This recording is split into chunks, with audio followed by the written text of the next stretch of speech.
أعوذ بالله من الشيطان الرجيم. بسم الله الرحمن الرحيم. ربنا واجعلنا مسلمين لك ومن ذريتنا أمة مسلمة لك وأرنا مناسكنا وتب علينا إنك أنت التواب الرحيم. അസ്സലാമു അലൈക്കും വറഹ്മത്തുള്ളാഹി വബറകാതുഹു. സൂറത്തുൽ ബഖറയിലെ 129 വചനമാണ് ഇപ്പോൾ ഇവിടെ പാരായണം ചെയ്യുകയുണ്ടായത്. അതിൻ്റെ അർത്ഥം ഇപ്രകാരമാകുന്നു: ഞങ്ങളുടെ നാഥ, നീ ഞങ്ങളിരുവരെയും നിന്നെ അനുസരിക്കുന്നവരാക്കുകയും ഞങ്ങളുടെ സന്തതികളിൽ നിന്ന് നിന്നെ അനുസരിക്കുന്ന ഒരു സമുദായത്തെ എഴുന്നേൽപ്പിക്കുകയും ചെയ്യണമേ. ഞങ്ങൾക്ക് ഞങ്ങളുടെ ആരാധനാവിധങ്ങൾ നീ കാണിച്ചു തരണമേ. ഞങ്ങളുടെ നേരെ കാരുണ്യത്തോടെ തിരിയണമേ. നിശ്ചയമായും വളരെയധികം ശ്രദ്ധ തിരിക്കുന്നവനും കരുണാമയനും നീ തന്നെയാണല്ലോ. ഹസ്രത്ത് ഖലീഫത്തുൽ മസീഹ് സാനി റളിയല്ലാഹു തആല അൻഹുവിൻ്റെ തഫ്സീർ കബീറിനെ ആസ്പദമാക്കിയാണ് ഈ ആയത്തിൻ്റെ വിശദീകരണം നാം ഇന്ന് ചർച്ച ചെയ്യുന്നത്. കഅബയുടെ നിർമ്മാണം പൂർത്തിയാക്കിയതിനു ശേഷം ഹസ്രത്ത് ഇബ്രാഹിം അലൈഹിസ്സലാത്തു വസ്സലാം ദുആ ചെയ്തുകൊണ്ട് പറയുകയാണ്: എൻ്റെ നാഥ, ഈ വീടിൻ്റെ, അതായത് ഈ കഅബയുടെ നിലനിൽപ്പ് നിന്റെ ദാസന്മാരുമായി ബന്ധപ്പെട്ടതാണ്.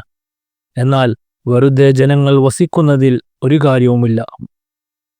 യഥാർത്ഥ സംഗതി എന്നത് ഈ വീടുമായി ബന്ധപ്പെടുന്നവർ സദ്വൃതരായിരിക്കണം എന്നതാണ്. അതുകൊണ്ട് ഈ ബൈത്തുള്ള നിർമ്മിക്കുന്നവരായ ഞങ്ങൾ രണ്ടുപേരെയും ആദ്യം നീ സദ്വൃതരാക്കണമേ. തുടർന്നും ദുആ ചെയ്യുകയാണ്: വമിൻ ദുരിയത്തിന ഉമ്മത്തൻ മുസ്ലിമത്തൻ ലക, അതായത് അതിനുശേഷം ഞങ്ങളുടെ സന്തതി പരമ്പരകളിൽ എക്കാലത്തും നിനക്ക് കീഴ്പ്പെടുന്നവരും നിന്റെ കൽപ്പനകൾ അനുസരിക്കുന്നവരുമായ ഒരു വിഭാഗം നിലനിൽക്കണമേ എന്ന്. തുടർന്നും അദ്ദേഹം പ്രാർത്ഥിച്ചു: വഅരിനാ മനാസികന, ഞങ്ങളുടെ അവസ്ഥയ്ക്ക് അനുയോജ്യമായ ആരാധനാ രീതികൾ ഞങ്ങൾക്ക് കാണിച്ചു തരണമേ എന്ന്. യഥാർത്ഥത്തിൽ ഒരാളുടെ ഹൃദയത്തിൽ എത്രമാത്രം ഇഖ്ലാസ്, അതായത് ആത്മാർത്ഥത ഉണ്ടെങ്കിലും ഒരു ഭവനത്തെ എങ്ങനെയാണ് ആത്മീയമായി നിലനിർത്തേണ്ടത് എന്ന രീതി അറിയില്ലെങ്കിൽ അവന് തെറ്റുകൾ സംഭവിക്കാം. അതുകൊണ്ട് അവർ പ്രാർത്ഥിച്ചു: ദൈവമേ, ഞങ്ങളുടെ ഹൃദയത്തിൽ ഈമാൻ ഉറപ്പിച്ചു നിർത്തുക മാത്രമല്ല, കാലാകാലങ്ങളിൽ ഞങ്ങൾ എങ്ങനെയാണ് ഈ വീടിനെ സജീവമായി നിലനിർത്തേണ്ടതെന്നും നീ തൃപ്തിപ്പെടുന്നതും ഈ വീടിൻ്റെ നിലനിൽപ്പിനെ സഹായിക്കുന്നതുമായ ഏത് ആരാധനാ രീതിയാണ് ഞങ്ങൾ സ്വീകരിക്കേണ്ടതെന്നും ഞങ്ങൾക്ക് പറഞ്ഞു തരണമേ എന്ന്. ഈ ദുആയിൽ ഹസ്രത്ത് ഇബ്രാഹിം അലൈഹിസ്സലാത്തു വസ്സലാം അരിനൽ മനാസിക് എന്ന് പറയുന്നതിന് പകരം മനാസിക്കന, ഞങ്ങളുടെ ആരാധനാകർമ്മങ്ങൾ എന്നാണ് പ്രയോഗിച്ചത്. അതിൻ്റെ കാരണം ഓരോ കാലഘട്ടത്തിലെയും സാഹചര്യങ്ങൾ മാറിക്കൊണ്ടേയിരിക്കും എന്നതാണ്. മാറുന്ന സാഹചര്യങ്ങൾക്കനുസരിച്ച് തൻ്റെ മേൽ വന്നു ചേരുന്ന ബാധ്യതകളെ മനസ്സിലാക്കാൻ ശ്രമിക്കുന്നവനാണ് പൂർണ്ണനായ മുഅ്മിൻ. വെറുമൊരു പഴയ വരയിലൂടെ, പഴയ രീതികളിലൂടെ മാത്രം സഞ്ചരിക്കുകയും കാലത്തിൻ്റെ മാറ്റങ്ങളെ പരിഗണിക്കാതിരിക്കുകയും ചെയ്യുന്നത് ഒരാളെയും പുണ്യത്തിന് അർഹനാക്കുന്നില്ല. ദുഃഖകരമെന്ന് പറയട്ടെ, ഈ കാലഘട്ടത്തിലെ മുസ്ലിങ്ങൾ ഈ രഹസ്യം മനസ്സിലാക്കിയില്ല. അതിൻ്റെ ഫലമായി അവർ വാൾ കൊണ്ടുള്ള ജിഹാദിന് മേൽ മാത്രം ഊന്നൽ നൽകിക്കൊണ്ടിരിക്കുന്നു. എന്നാൽ ഈ കാലഘട്ടം അവരിൽ നിന്ന് ആവശ്യപ്പെടുന്നത് വാളുകൊണ്ടുള്ള ജിഹാദല്ല, മറിച്ച് നാവുകൊണ്ടും പേന കൊണ്ടുമുള്ള ജിഹാദാണ്. ഹസ്രത്ത് ഇബ്രാഹിം അലൈഹിസ്സലാത്തു വസ്സലാം പ്രാർത്ഥിച്ചത് ഇപ്രകാരമാണ്: അല്ലാഹുവേ, ഏത് നന്മയാണോ ആ സമയത്തിന് അനുയോജ്യമായിട്ടുള്ളത് അത് നിർവഹിക്കാനുള്ള തൗഫീക്ക് ഞങ്ങൾക്ക് നൽകണമേ. ആ കാര്യത്തിൽ എപ്പോഴും ഞങ്ങളെ നയിക്കണമേ എന്നായിരുന്നു. ഹദീസുകളിൽ വന്നിരിക്കുന്നു, ഒരാൾ നബി കരീം സല്ലല്ലാഹു അലൈഹി വസല്ലമയോട് ചോദിച്ചു: യാ റസൂലുള്ളാഹ്, ഏറ്റവും വലിയ നന്മ എന്താണ്? അവിടുന്ന് പറഞ്ഞു: ഏറ്റവും വലിയ നന്മ തഹജ്ജുദാണ്. പിന്നീട് മറ്റൊരാൾ ഇതേ ചോദ്യം ചോദിച്ചപ്പോൾ ജിഹാദ് ആണ് ഏറ്റവും വലിയ നന്മ എന്ന് അവിടുന്ന് മറുപടി നൽകി. ഇതിൻ്റെ കാരണം ഓരോ വ്യക്തിക്കും ഏറ്റവും വലിയ നന്മ എന്നത് വ്യത്യസ്തമാണ് എന്നതാണ്. ജിഹാദ് ചെയ്യാത്ത ഒരാളെ സംബന്ധിച്ചിടത്തോളം ജിഹാദാണ് ഏറ്റവും വലിയ നന്മ. അഹങ്കാരവും ഗർവവും നിറഞ്ഞ ഒരാളെ സംബന്ധിച്ച് അവൻ്റെ ഏറ്റവും വലിയ നന്മ ആ അഹങ്കാരം വെടിയുക എന്നതാണ്.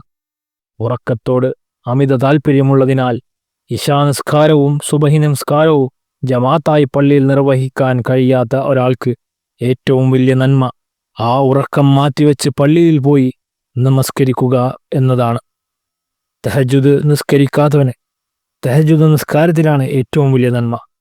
മാതാപിതാക്കളെ സേവിക്കാത്തവന് അവരെ സേവിക്കുന്നതിലാണ് ഏറ്റവും വലിയ പുണ്യം. ചുരുക്കത്തിൽ നന്മയുടെ ഏത് കാര്യമാണോ ഒരാളുടെ നഫ്സിന്, അതായത് മനസ്സിന് ഏറ്റവും ഭാരമായി അനുഭവപ്പെടുന്നത്, അതാണ് അവനെ സംബന്ധിച്ച് ഏറ്റവും വലിയ നന്മ. അതുപോലെ ഏത് കാര്യമാണോ മറ്റുള്ളവർക്ക് ഏറ്റവും പ്രയോജനകരമായിട്ടുള്ളത്, അതാണ് ഏറ്റവും വലിയ നന്മയായി കണക്കാക്കപ്പെടുക. നമസ്കാര സമയത്ത് നിസ്കാരവും നോമ്പ് സമയത്ത് നോമ്പുമാണ് ഏറ്റവും വലിയ നന്മ. ഇങ്ങനെ ഓരോ വ്യക്തികൾക്കും ഗോത്രങ്ങൾക്കും കാലഘട്ടങ്ങൾക്കും അനുസരിച്ച് ഏറ്റവും വലിയ നന്മ എന്താണെന്നുള്ള നിശ്ചയം മാറിക്കൊണ്ടേയിരിക്കും. ഏത് വിഭാഗത്തിനാണോ ഏത് കാലത്താണോ ഏത് നന്മയുടെ ആവശ്യകത വരുന്നത്, അത് അവർക്ക് വലിയ കാര്യമായി മാറുന്നു. അതിലൂടെ അവർ അള്ളാഹുവിൻ്റെ പ്രീതിക്ക് അർഹരായിത്തീരുന്നു. ഈ ഒരു തത്വത്തെ മുൻനിർത്തിയാണ് ഇബ്രാഹിം നബി അലൈഹി സ്വലാത്തു വസ്സലാം അള്ളാഹുവിനോട് പ്രാർത്ഥിച്ചത്. അള്ളാഹുവേ, ഞങ്ങൾ ബലഹീനരും ശക്തിയില്ലാത്തവരുമാണ്. നിന്റെ ഇബാദത്ത് പൂർണ്ണ രൂപത്തിൽ നിർവഹിക്കാൻ ഞങ്ങൾ അശക്തരാണ്. അതിനാൽ നീ ഞങ്ങളോട് കരുണ കാണിക്കണമേ. ഞങ്ങളുടെ അവസ്ഥയ്ക്ക് അനുയോജ്യമായ ആരാധനാരീതികൾ ഞങ്ങൾക്ക് പറഞ്ഞു തരണമേ. ഈ ഭാരം ഞങ്ങൾക്ക് തനിയെ വഹിക്കാൻ കഴിയില്ല എന്ന്. തുടർന്നും ഇബ്രാഹിം അലൈഹി സ്വലാത്തു വസ്സലാം ദുആ ചെയ്യുകയാണ്, വതുബ് അലീന, അതായത് ഞങ്ങളുടെ പശ്ചാത്താപം നീ സ്വീകരിക്കണമേ എന്ന്. ഈ വീട് എങ്ങനെ സജീവമാക്കി നിലനിർത്തണം എന്ന് പറഞ്ഞു തരുന്ന ആ ഇൽഹാമിന് ശേഷവും അദ്ദേഹം പ്രാർത്ഥിക്കുന്നു, ദൈവമേ, ഞങ്ങൾ നിന്റെ ദാസന്മാരാണ്, ഞങ്ങൾക്ക് തെറ്റുകൾ സംഭവിക്കാം. അതിനാൽ നീ ഞങ്ങൾക്ക് മാപ്പ് നൽകുകയും ഞങ്ങളുടെ പാപങ്ങൾ പുറത്തു തരികയും ചെയ്യണമേ. അതിനുശേഷം പറയുകയാണ്, ഇന്നക അൻത തവ്വാബുർ റഹീം, തീർച്ചയായും നീ പശ്ചാത്താപം സ്വീകരിക്കുന്നവനും കരുണാനിധിയുമാകുന്നു. ഇവിടെ തവ്വാബ്, റഹീം എന്ന് രണ്ട് നാമങ്ങൾ കൊണ്ടുവരാൻ കാരണമുണ്ട്.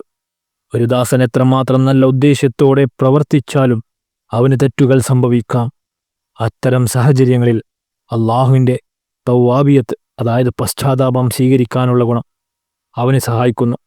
ഇനി അവൻ ചെയ്യുന്നത് നല്ല പ്രവൃത്തിയാണെങ്കിൽ അതിനെ പൂർണ്ണതയിലെത്തിക്കാൻ അള്ളാഹുവിൻ്റെ റഹീമിയത്ത്, അതായത് കരുണ എന്ന സിഫത്ത് അവന് തുണയാകുന്നു.